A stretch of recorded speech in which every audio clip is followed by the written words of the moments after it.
Yeah. Like to thank Randall Kestman from Crown Butcher. Levi Cohen. This week. And my sister's Chasa next Wednesday.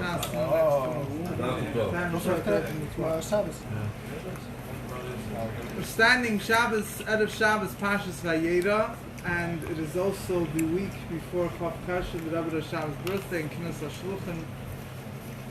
And Pashas Vayera starts off that was global warming. Vayera love Hawaii, Rebbe appeared to Abraham. And it says that he was Yoishiv Pesach Oil Kechay Mayim. He was sitting in the entrance of the tent because the day was very hot. Why was it very hot? So it says that Eibishter took out the sun from its sheath. Because the Eibishter wanted Avram Avinu to rest, to not have to run after the guests like he always did. But Avram Avinu, he needed guests. He needed to do Mivtzoyim. He couldn't, even though he just was 99 years old. He just had a bris milah 3 days ago. He needed it, and he was waiting for the guests.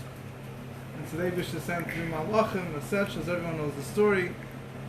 But the Rebbe says interesting thing. It says when Mashiach will come, the Eibishter will take the sun out of its sheath. The Eibishter will take out the sun. It says tzaddikim will be healed by the great light of the sun, and the wicked people will be burnt up. Chassidus explains this to mean that there will be a great revelation of godliness. So tzaddikim, which are interested in godliness, this will heal them. This will make them happy. Wicked people, nations of the world, those people that are completely against godliness, such a great revelation will burn them. That's totally not what they're interested in. They're going to be very uncomfortable with it. But at any rate, so this is what it means that Avram was sitting kechay mayim. The Rebbe says the word, in other words, the idea is that this was a great revelation that Avram was internalizing. And this Rebbe also explains. It says that the Eibishter came to heal Avram Avinu, right? One of the 3 malachim was Raphael. He came to heal Avram Avinu. And we also know that the sun has healing qualities. The mother says that the sun... Vitamin D. In truth is, scientifically, the sun has positive and negative healing qualities for health. But upon the Gemara says, we see early in the morning that sick people feel better. When the sun comes up, people feel better, naturally. Why? Because the Gemara connects with the fact that the sun has healing powers. So the Eibishter, this great revelation of godly light, healed Avram Avinu physically as well from his bris milah. And Chassidus explains that the source of every sickness below, chayla, what does a chayla, someone that's sick, means? So a person could be sick, he has COVID or whatever he might have, but everything down here is sourced in the spiritual entity. What is spiritual sickness? So we say chayla sava, right? The spiritual sickness is a person is sick of love, he's missing godliness. And therefore he's sick. And chayla is a numerical value of 49, the 50 gates of wisdom. If a person has all 49 besides the 50th, he's sick. So when you heal the fact that there's a missing revelation of godliness up there is what filters down here that people could be sick. When Avram was healed spiritually, the Eibishter revealed himself, then that took away his physical illness as well. What does this have to do with all of us? So first of all, our sages tell us what happened to Avram Avinu is a sign, paves the way for his children. Everyone is sick in some way or another. What does it mean we're sick? So there's a story that, I forget who they say it about, the Baal Shem or someone else, but the point of the story was, there was a Jew that who heard, whatever was, where he was together with the Rebbe, Tzaddik, and the Rebbe pointed out that this Jew at some point went and he drank a cup of mashka. Why did he drink a cup of mashka? So the Rebbe explained that this Jew says that every day there's a baskel, there's a voice from heaven that awakens up for that, because the voice from heaven, there's a text message, a WhatsApp, a pop-up that says what does the heavenly voice says to return. So Chassidus says, what's the point of these heavenly voices? We don't hear them. So Chassidus explains that the neshama above hears them, and the neshama, every once in a while, a person could be standing in the middle of Manhattan, all of a sudden he feels some type of pull, some type of spiritual awakening out of the blue. Where does it come from? It comes from the fact that the neshama above just got a text message, and it's sending it to the neshama below. No person has a choice. You can either act upon it or ignore it. It doesn't force a person to anything. But anyway, the tzaddik explained that this wagon driver, he just felt, his neshama just got a message. So he felt a pull, he felt a desire for something, but because he's a wagon driver and he doesn't know anything too much about godliness, about connection to the Eibusher, so he doesn't know how to channel that urge. So if he feels an urge for something, so what does he do? He thinks that he has an urge to drink vodka. The Jenga should take a cup of whiskey, so that's what he takes, a cup of whiskey. Point is that every Jew, we all feel that we're lacking something. Some people feel that they're lacking money, this guy is lacking honor. We all have urges. We all have, what are all these urges in one way or another, whether it's a direct consequence or indirect consequence or cover-up. It's all coming from an inner urge. A person is not happy until his inner self is complete. Just like Avraham Avinu. Avraham Avinu, until the Eibusher appeared to him after the Bris Milah, the Eibusher appeared to him many times before, but the revelation that was K'chaim Hayoim, such an intense revelation that he was able to internalize, it only took place after the Bris Milah. At that point, Avraham was healed.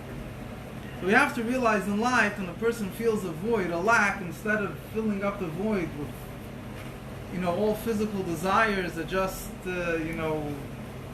distract the person or just bring him to feel a low, and then he needs to get on a higher height just to feel a lower low and to get a higher high. So a person has to realize that it's coming as neshama's yearning for godliness. And when he'll learn about the Eibusher and he'll uncover his true connection with the Eibusher, then he'll be healed. His desire, his yearning, his inner yearning will be fulfilled, and he'll be happy with himself. That's the first thing. So that's what we learn from Avraham Avinu. We also see that Avraham Avinu was never satisfied with himself. What did Avraham Avinu say about himself in this week's parsha? He says, "V'noichi offer va'efer," that who am I? I'm dust and ashes. What does it mean? I'm dust and ashes.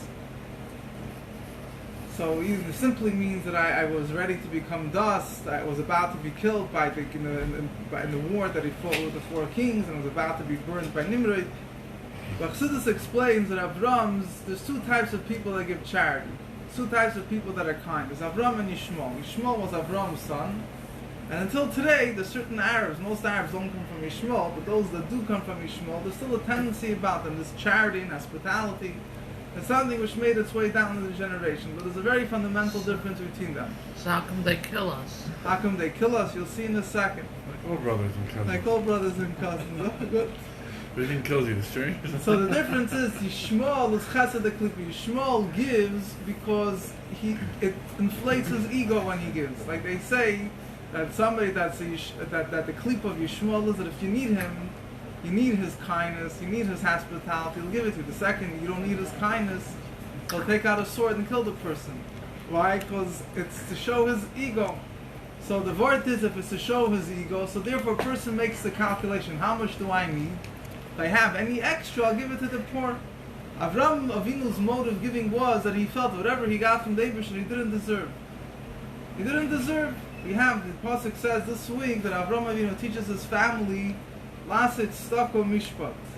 He teaches them to do righteousness and judgment. What's the connection between righteousness and judgment? So Chassidus explains a person should judge himself. Is he really deserving of everything the Eibusher is giving him? And if a person on the level of Avraham Avinu, because he was nullified, because he was humble, because he felt close to the Eibusher, he didn't feel he was deserving. So why should he keep anything for himself? He gave whatever he had. He felt the other person deserves just as much, if not more than him. He's 99 years old. He just had a bris milah. He can't be satisfied. He needs to invite guests. It's a need. It's not a need because he didn't need to invite guests in order that his name should be on the paper tomorrow morning. He needed to invite guests because the Isha Chesed, the kind person, he needs to give kindness. It's not about himself. So Avraham Avinu put himself out there for other people, even for the people of Stoim. Avraham davens for them, right? He pleads with Eibusher on their behalf. So how come he only pleads up to 10? Rashi explains why. But the point is he at least pleaded for them. So the Kuda is that a person, the Yesod of Avraham Avinu, the foundation Avraham Avinu created, he established, is that if a person thinks that he comes first, so then he gives the next guy a percentage of what he has. If a person feels that he doesn't come first, so then he gives the other person everything he has. if not more than what he has by himself. So that's the humility, the kindness of Avram Avinu. The chesed of Avram is not that he gives because he has extra or whatever it is, but the kindness of the Jewish people inherited from Avram is they give the other person more than they have for themselves. Yeah, so that's the other nekuda. And at the end of the parsha we have the story of the Qaeda. What's the story of the Qaeda? The story of the Qaeda is also the Rabbi speaks the whole thing. What was so great in the Mesiras Nefesh of the Qaeda? Avram Avinu threw himself into the fire. He gave his life away more than once. So what's the whole thing that he's ready to shecht his son? So Rabbi explains a very powerful point. And Avram Avinu was ready to give his life for his religion at least. It meant it was a logical reason he could explain it. He wanted to perpetuate that everyone should become aware that of his beliefs, and he was ready. You know, you have people today, that people burn themselves. They want to make a demonstration against whatever it is, so in order to prove their point, they burn themselves alive. Yeah, such a mitzvah. Why people give their life for their beliefs? Because they feel they'll get something out of it. People do that. So you don't have to, not only crazy people do that. People feel that their belief is more important than their life. They'll give away their life for it. So when Avram Avinu threw himself in the fire, there was some objective that he was trying to fulfill. Huh? Threw himself in, or he got Well, they threw him in, but he had a choice. No, they told him, listen, bro, we have a way out, you know. Like they used to tell the people when they used to bring them, when the Inquisition used to bring them alive, they used to tell them that, you know, the Christians are all merciful, they'll accept the Christian faith, they'll have mercy on them, you know. But, yeah, so the point was that Avram Avinu was shechting his son Yitzchak with something which logically made no sense to him. There was no purpose that he was accomplishing with it. It wasn't even something that he would, any of the papers, the CNN or the New Truth platform was not there either. This was done just between him and Yitzchak and the Eibishter, and the ram came running in later. There was no one else there. It wasn't even something that anyone could look how. It was Avram did something privately, he was doing something the Eibishter commanded him, he saw absolutely no purpose in it, no nothing. But that was the ultimate test. The ultimate test isn't when you do something for the Eibishter, when you think it makes sense, you see, it costs you your life. But it doesn't cost you your spiritual life, your belief. But here, you have to do something ran contrary to everything you thought the Eibishter taught him until then. Shecht your own son, for what, for whom? So this was the sign of the Qaeda. So the Kuda is that ultimately Mesiras Nefesh of a Yid is he doesn't think about himself, even about his achievements. Even if he, like this, it's very easy for a person to put his heart and soul into something. If he thinks he'll get something out of it, or he'll accomplish something, he won't get anything out of it. He'll accomplish something. But to have Mesiras Nefesh just because the Eibishter said you won't get anything out of it, that's the koach we got from Avram Avinu. Anyway, so the Nekuda is that we come to Chav Cheshvan. The Rebbe will always say the story how the Rebbe Rashab cried that the Eibishter didn't reveal himself to him. And the Rebbe said that bottom line is that every Jew has this yearning. We have to reveal it. And how do we? Every person has a desire. The truth is, just he thinks the desire is for alcohol, for drugs, whatever else. He's trying to fulfill a void. How do you fill the void? That's what the Rebbe Rashab dedicated his life to revealing godliness through Torah, through Chassidus, to give a person a tools, intellectual tools to be able to comprehend how he connects to the Eibishter. What godliness means, how you see godliness in the world, how you see godliness in your soul, and so on and so forth. So he dedicated his life to give every Jew the ability that godliness should be able to be revealed to him. Even if he doesn't see it physically, should be able to understand it intellectually, emotionally. So that is the way we connect ourselves to the Eibishter, and we dedicate ourselves to him. And we should merit to have the ultimate heat of the day, the ultimate global warming when Mashiach will come, that there will be a great revelation and everyone will be healed physically, spiritually, and we should be taken from Yad Mamish.